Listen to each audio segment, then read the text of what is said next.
Government हमें कह रही है कि हम इकोनॉमी को स्टेबल करने के लिए बहुत सारा काम कर चुके हैं, अगर हम ना आते तो दिवालिया वैसे ही मुल्क हो चुका होता। तो सियासी नारेबाजी तो हमें होते हुए नजर आ रही है इकोनॉमी के बारे में भी, लेकिन इंप्रूवमेंट हमें नजर नहीं आती है।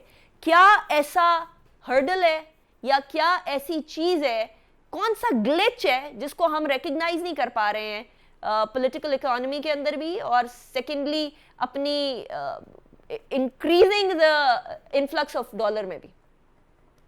जी देखें, जहां तक सियासी पार्टियों का स्ट्रक्चर है, उनके अंदर कोई मईशत के ऊपर या कोई संजीदा थिंक टैंक इंटरनल कहीं भी नहीं है।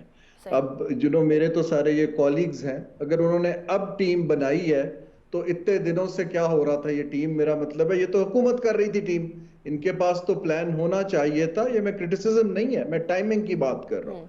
दूसरा ये है कि मेरा जो मशवरा है पीटीआई को भी और कॉलीग्स को मैं देता रहता हूं कि अब आप ये लोगों को अगर बताएंगे कि हमने टीम बनाई है और हम एक प्लान बनाएंगे, तो आपको कोई संजीदगी से नहीं लेगा। सही बात। आप ये बताएं आपका प्लान क्या है, आप टेबल पे रखिए डिबेट के लिए कि जी हम बाकियों से इस तरह मुख्तलिफ हैं, हम शॉर्ट टर्म जो मैक्रो इंस्टेबिलिटी है उसको ऐसे डील करेंगे, ग्रोथ के लिए ये 5 स्टेप्स हैं, आइए आप हमसे डिबेट कीजिए।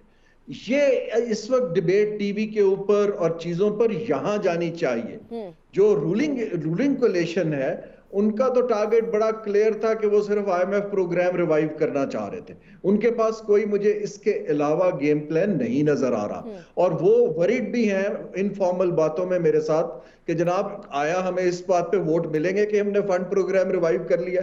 आंसर बड़ा क्लियर है कि आई डोंट थिंक कि दुनिया आपको फंड प्रोग्राम के रिवाइव करने पे वोट देती है। क्योंकि at the back of the mind, अगर मैंने उस दिन यहाँ पे तकरीबन पिछले 1 माह की जो टेक्निकल मिनिस्टर्स हैं इकोनॉमिक मिनिस्ट्रीज के, उनकी प्रेस कॉन्फ्रेंस को यूट्यूब पे देखा, उसमें से 80% प्रेस कॉन्फ्रेंसेस उन्हीं एरियाज के मुतल्लिक थी जिसका फरूख सलीम साहब बात कर रहे हैं।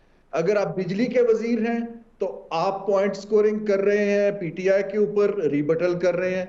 अगर आप कॉमर्स के हैं, आप फिर वही बात कर रहे हैं। सो ये चीजें हमें वही लोग एक्सपेक्ट करते हैं कि आप अपनी वजारत का बताएं कि हमारे साथ आप क्या करने जा रहे हैं। अब इस सूरत हाल में अब निकलेंगे कैसे? देखें, एक पार्टी कह रही है कि इलेक्शन इसका हल है, लेकिन वो ये नहीं बता रही कि इलेक्शन हल कैसे है। देखिए, इलेक्शन आएगा, नई हुकूमत आ जाएगी, उसके पास भी अगर प्लान नहीं है तो हल तो नहीं आएगा। जो आपने सऊदी अरब के डिपॉजिट को रोल ओवर करने की बात की है, मैंने वो डिपॉजिट क्योंकि निगोशिएट किया था इनिशियली, आप मुझे बताएं कि सऊदी अरब के पास क्या चॉइस है? उनको पता है इनके पास डॉलर नहीं है, तो वो अब कैसे आपसे पैसे मांग लेंगे?